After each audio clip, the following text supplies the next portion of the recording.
Γεια σας παιδιά, και σήμερα σας δείξω ένα πολύ απλό σπίτι με πέτρα, λάβα και νερό. Λοιπόν, αρχίζουμε, βάζουμε εδώ πέρα από ό,τι βλέπετε πέτρες.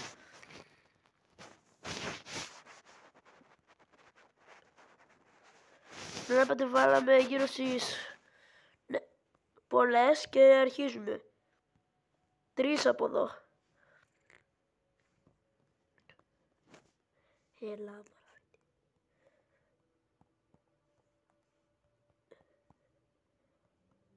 Αυτό. Και εδώ στη μέση, παιδιά, που είναι η μέση,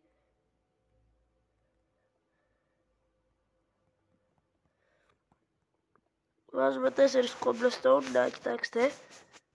Βάζουμε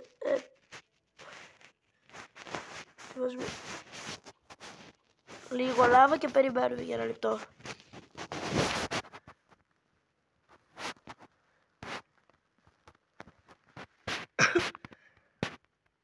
Ναι, παιδιά, περιμένουμε.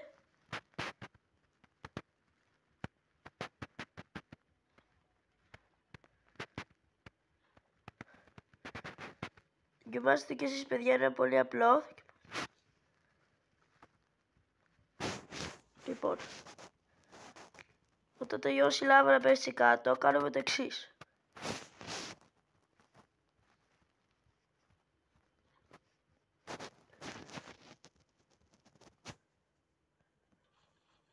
Αυτό.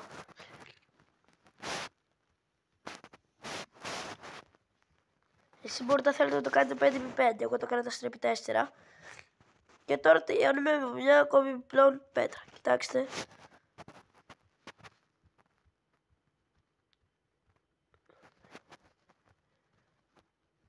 Ωραία, και τώρα περιμένουμε, παιδιά.